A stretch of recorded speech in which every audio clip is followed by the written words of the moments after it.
que existem sinapses químicas e elétricas, por que não só uma. Pois é, quando a gente fala de sistema nervoso, pessoal, o nosso sistema nervoso, ele não usa só um tipo de sinapse, tá? Então a gente tem sinapse química e sinapse elétrica. E será que a gente precisa dos dois tipos de sinapse? E o que é importante a gente saber? Que quando a gente está falando de sinapse, a gente está falando de movimento de íons, tá? Então essa movimentação de íons que é a responsável por despolarizar a membrana e gerar o potencial de ação que vai se propagar ali pelo neurônio, tá? Garantindo essa mensagem, que essa mensagem, então, seja passada. E aí, pessoal, essa passagem de íons, então essas sinapses, elas podem acontecer de duas formas. Então, elas podem ser tanto elétrica quanto química. Quando a gente fala de sinapse elétrica, a gente está falando de uma sinapse que acontece de uma interação que tem, de uma conexão física mesmo entre os neurônios, tá? E essa conexão física, ela é garantida por canais que a gente chama de junção comunicante, que vão formar as junções comunicantes.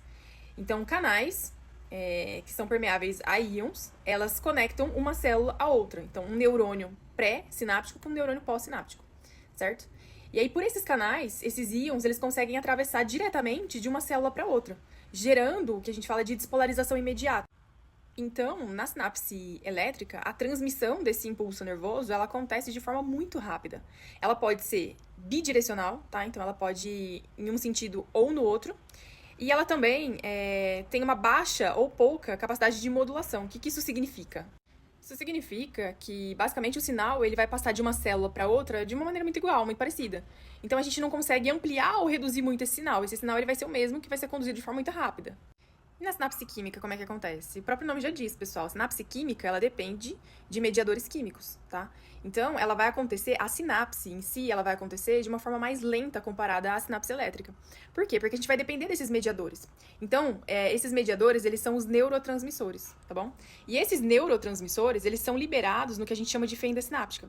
Então, a gente não tem uma região de união entre as células pré e pós-sináptica, igual acontece na sinapse elétrica. A gente tem um espaço, que é chamado de fenda sináptica, onde esses neurotransmissores, eles são liberados.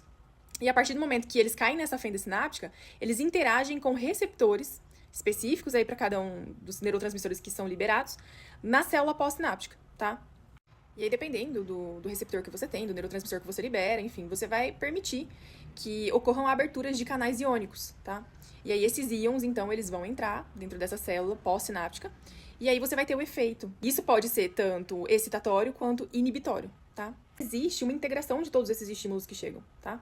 E aí, a partir dessa integração, lá na zona de gatilho, próximo ali do início do axônio, a gente tem canais voltagens dependentes. Então, se a despolarização dessa célula atingir o limiar, é desencadeado um potencial de ação. Então, é gerado um potencial de ação e essa mensagem ela é passada para frente. E quando a gente fala de sinapse química, a gente está falando de uma sinapse que